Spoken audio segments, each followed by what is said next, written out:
यानी चौथा, पांचवा या छठे महीने में आपका बच्चा खराब हो रहा है तो हो सकता है कि आपके बच्चेदानी का जो मुंह है वो कमजोर है और जैसे ही बच्चे का वजन बढ़ता है तो बच्चा नीचे निकल जाता है, यानी बच्चेदानी का मुंह कमजोर होने के कारण खुल जाता है और बच्चा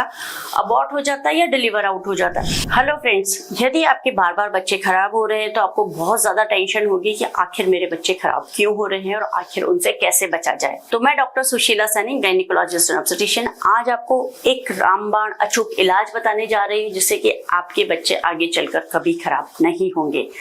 तो सबसे इम्पॉर्टेंट बात है कि आखिर बच्चे खराब क्यों हो जाते हैं, यानी कि आपका बार बार अबॉर्शन क्यों हो रहा है। तो यदि हम कारणों की बात करते हैं कि कारण क्या है, तो सबसे इम्पॉर्टेंट है कि यदि आपके बच्चे कौन से ट्राइमेस्टर में, कौन से महीने में खराब हो रहे हैं, ये जानना बहुत ज्यादा जरूरी है। क्योंकि यदि आपके शुरुआती में ही बच्चे खराब हो जाते हैं, यानी कि पहले दूसरे महीने में ही बच्चा खराब हो जाता है, तो जनरली उसका एक ही कारण होता है कि जो बच्चा बना है वो जेनेटिकली सही नहीं है, यानी कि उसका सर्वाइवल पॉसिबल नहीं है। जब बच्चा खराब तरीके से बनता है तो आगे चलकर ऑटोमेटिकली खराब हो जाता है, तो उसके लिए आपको टेंशन लेने की जरूरत नहीं है। लेकिन यदि आपका तीसरा, चौथा, पांचवें महीने में बच्चा खराब हो रहा है तो हो सकता है कि बच्चे के अंदर ऐसी कोई कमी हो या उसको न्यूट्रिशन बराबर नहीं मिल रहा हो जिसकी वजह से प्रॉब्लम क्रिएट हो रही है। तो ऐसी स्थिति में कुछ हम लोग टेस्ट कराते हैं जिससे कि ये पता चलता है कि बच्चा खराब होने का कारण क्या है। तो उसमें सबसे इंपॉर्टेंट होता है कि आप पे यदि किसी प्रकार का इन्फेक्शन है जिसको कि टॉर्च टेस्ट बोलते हैं, जिसमें कि टॉक्सोप्लाज्मा,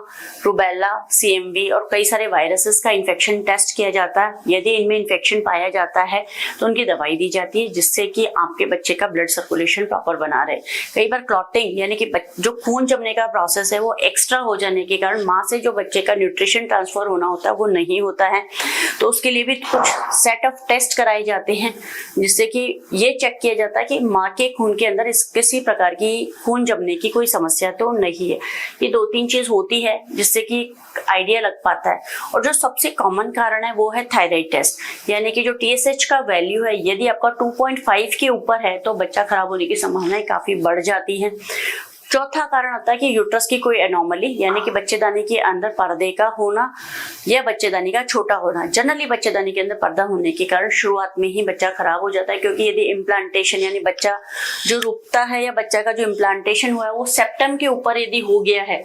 तो फिर बच्चा सर्वाइव नहीं करता क्योंकि बच्चे को न्यूट्रिशन नहीं मिल पाता है। इसके अलावा जो नेक्स्ट कारण होता है बच्चेदानी के अंदर फाइब्रॉइड्स का होना, क्योंकि यदि बच्चेदानी के अंदर बड़े बड़े फाइब्रॉइड्स हैं तो सारा न्यूट्रिशन फाइब्रॉइड्स ले लेते हैं, यानी जो ट्यूमर है बच्चेदानी के गांठें हैं वो ही रख लेती हैं, बच्चे को कुछ नहीं मिलता और बच्चा न्यूट्रिशन की कमी के कारण खत्म हो जाता है। तो ये सारी चीजों से बचने के लिए जब भी आप प्रेगनेंसी प्लान करती हैं तो आपको अपना एक नॉर्मल चेकअप जरूर करवाना चाहिए, जिसमें कि हीमोग्लोबिन की जांच होती है, आपका ब्लड ग्रुप का टेस्ट होता है, एक थायराइड की जांच होती है, एक सोनोग्राफी होती है। ये तो बहुत बेसिक चीजें जो हमें करा लेनी चाहिए जिससे कि ये पता चल जाता है कि आपका थायराइड का लेवल यदि 2.5 के ऊपर है। जनरल जो कंसेप्ट है कि वो थायराइड को TSH के वैल्यू को 5 को नॉर्मल मानते हैं, बट अगर 2.5 के नीचे है तो 2.5 के ऊपर है तो फिर आपको मेडिसिन चालू कर देनी चाहिए, क्योंकि प्रेगनेंसी में जो कट ऑफ लिया जाता है वो 2.5 होता है। दूसरा, यदि बच्चेदानी के अंदर कोई गांठ है, कोई फाइब्रॉइड है तो उसे तुरंत दूरबीन से निकलवा देना चाहिए, उसके बाद ही प्रेगनेंसी प्लान करनी चाहिए। तीसरा, यदि कोई सिस्ट है या कोई पॉलिप है या कोई पर्दा है तो उसको भी हटवा देना चाहिए जिससे कि आपका यूट्रस बिल्कुल नॉर्मल रहे और कंसीव करने में कोई प्रॉब्लम ना आए।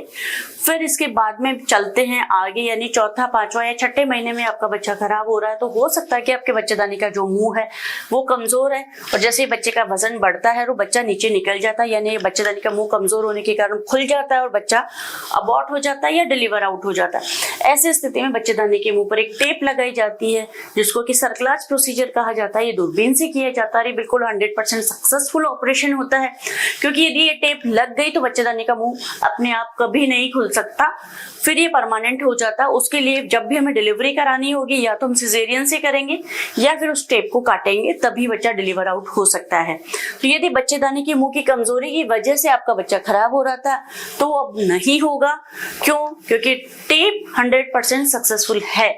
इसलिए बिल्कुल भी भी कंफ्यूजन मत पालिए और यदि ऐसी कोई बीमारी है तो उसका तुरंत इलाज करा लीजिए। आगे के महीनों में अगर 7वें, 8वें, 9वें महीने में बच्चा खराब हो रहा है तो हो सकता है कि आपको शुगर का प्रॉब्लम हो, थायराइड का प्रॉब्लम हो, कई बार आपका खुजली का समस्या हो सकती है, जो कि आपके शरीर पर चारों तरफ बहुत सारी खुजली हो सकती है क्योंकि वो लीवर का एक एंजाइम होता है, एक केमिकल होता है जिसकी वजह से प्रॉब्लम क्रिएट होती है। तो ये सारा लीवर का टेस्ट कराने से, शुगर का टेस्ट कराने से और ब्लड टेस्ट कराने से ये पता चल जाता है। और जनरली यदि आप बच्चे का फॉलोअप स्कैन कराते रहते हैं यानी सोनोग्राफी कराते रहते हैं तो बच्चे की ग्रोथ भी पता चलती है, पानी के बारे में पता चल जाता है, उसकी पोजीशन पता चल जाती है और उसका खून का सप्लाई कितना मिल रहा है वो भी पता चल जाता है। और आप अपना बीपी और वेट बराबर चेक करते रहिए क्योंकि यदि बीपी बढ़ता है तो भी बच्चे को ब्लड की सप्लाई कम मिलती है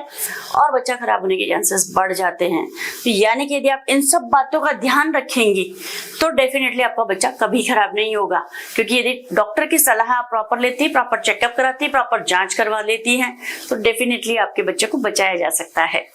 यदि फिर भी आपको लगता है कि नहीं, आपके किसी सवाल का जवाब इस वीडियो में रह गया है तो आप हमें कमेंट बॉक्स में लिख के पूछ सकती हैं और हम आपके सवालों के जवाब देने की पूरी कोशिश करेंगे और आपसे फिर मिलेंगे एक नए वीडियो में नई जानकारी के साथ। तब तक नमस्कार।